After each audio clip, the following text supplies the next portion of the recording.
প্রাপ্তদা, এই দমদম কেন্দ্রে তৃণমূল বনাম প্রাক্তন তৃণমূল বনাম সিপিএম এর একজন প্রথম সারির নেতা, এই যে তিনজনের প্রতিদ্বন্দ্বিতাকে আপনি কিভাবে দেখছেন? কতটা শক্ত প্রতিদ্বন্দ্বিতা?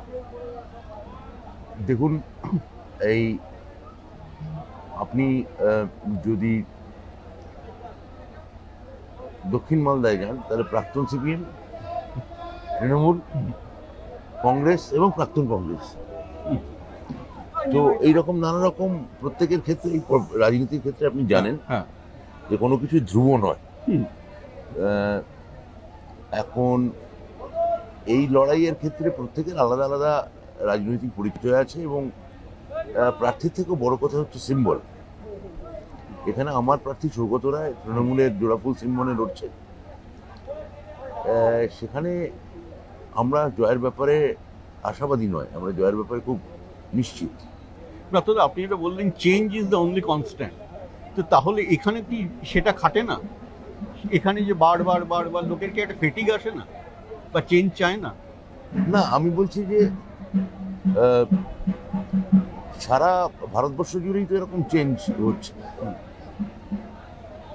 আপনি যদি রায়বেরেলির এমএলএদের দেখেন, বা আপনি যদি দিল্লির কোনো এমএলএর ক্ষেত্রে দেখেন প্রার্থী, বা এমপি প্রার্থীর ক্ষেত্রে যদি দেখেন দিল্লি, তো কেউ আগে প্রাক্তন বামপন্থী হতে পারেন, এখন কংগ্রেস হচ্ছেন, কেউ আগে প্রাক্তন বিজেপি হতে পারেন, এখন তৃণমূল হচ্ছেন, আবার কেউ তৃণমূল হতে পারে বিজেপি হচ্ছে। তো যেখানে আমার মনে হয় যে আবার বলি যে প্রার্থীর অতীত রাজনৈতিক পরিচয় নিশ্চয়ই একটা ফ্যাক্টর, কিন্তু সেটা অতীতই। এটা এখানে দাঁড়িয়ে মানে লড়াইটা হচ্ছে বর্তমানের সিম্বলের উপর। প্রাপ্তদা, আমি একটা আসার সময় একটা পোস্টার দেখছিলাম যে আবার সৌগত রায়কে চাই। কেন চাই? কারণ সৌগত রায় এখানে তিনবার, যে কারণে 9 সালের পরে 14 সালে মানুষ এখানে চাইলো, যে কারণে 14 সালের পরে 19 সালে এখানে চাইলো, আর 19 সালের পর 24 সালে সেই কারণেই চাইছে যে সৌগত রায় তার সমস্ত এমপি ল্যাড, যে সংসদীয় ক্ষেত্রের যে ব্যয় বরাদ্দ, সেটা সম্পূর্ণ করেছেন, সম্পূর্ণভাবে এমএলএদের সহযোগিতা করেছেন, কাউন্সিলরদের সহযোগিতা করেছেন। সকাল থেকে রাত পর্যন্ত যে কোনো অনুষ্ঠানে তার যে দমদমের 7টা বিধানসভা কেন্দ্র, অর্থাৎ পানিহাটি, খড়দা, কামারহাটি, বরানগর, দমদম, উত্তর দমদম এবং রাজারহাট, গোপালপুর, তার প্রতিদিন সংসদ না চললে প্রত্যেক দিনই সৌগত থেকে কোথাও না কোথাও পাওয়া যায়। ফলে সৌগতদা দমদমের সঙ্গে খুব একটা, যাকে বলে ওতপ্রোতভাবে জড়ানো একটা অবশ্যম্ভাবী নাম। তার প্রতি এবং একটা চেনা বাস্তবতা, খুব হঠকারী সিদ্ধান্ত এখানে দমদমের মানুষ নেবেন না। কোনো অচেনা বাস্তবতাকে জোর করে ইনভাইট করে নিজের জীবনযাপন বিপর্যস্ত করবেন, এইরকম দমদম শহরতলির মতো এলাকা, যেখানে খুবই মানে এক ধরনের শিক্ষা, বৈদগ্ধ এবং কলোনি এলাকা সহাবস্থান করে, সেখানে এরকম কোনো উল্টো কিছু ঘটবে বলে মনে হয় না। তার মানে আপনি বলছেন যে যদি অন্য কেউ যেতে সৌগত দাবাদ দিয়ে, তাহলে সাধারণ মানুষের জীবন বিপর্যস্ত হয়ে যাবে?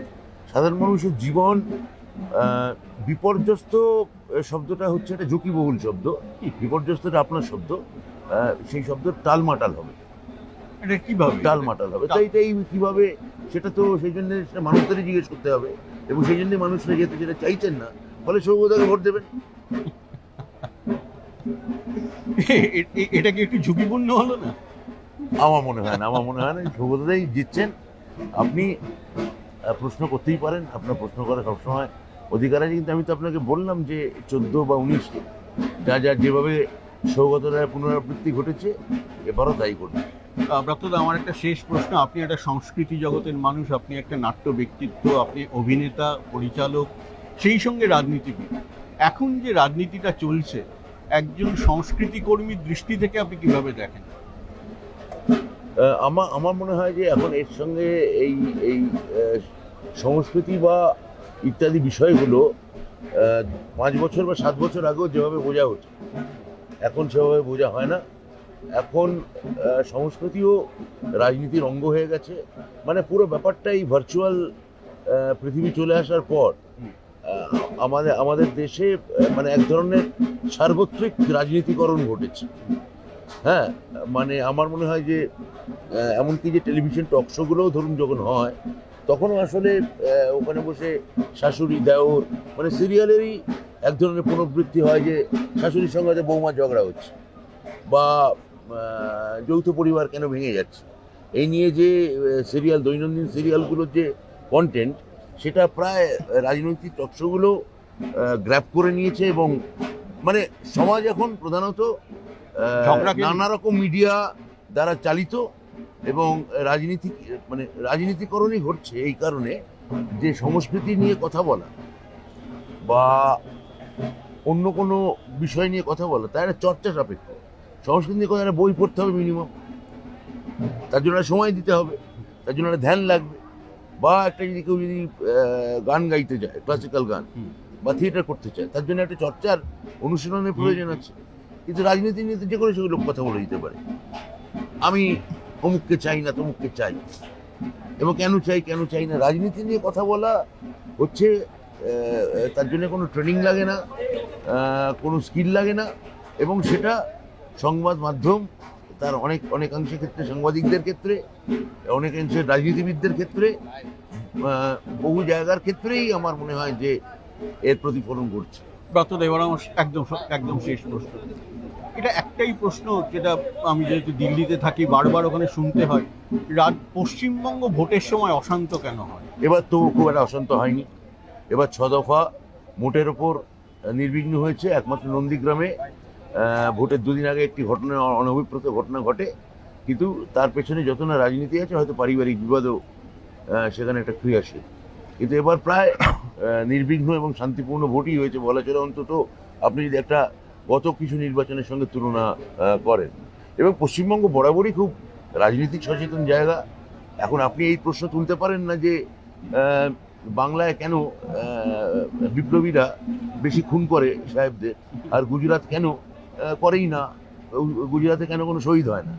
সেই প্রশ্ন আপনি যদি করেন তার একটা উত্তর পাবেন। ওটা তো স্বাধীনতার তার মানে স্বাধীনতা হলো তার পিছনে রাজনীতি ছিল, তার মানে বাংলা বরাবরই খুব যাকে বলে উগ্র রাজনীতির পক্ষে বরাবরই ছিল।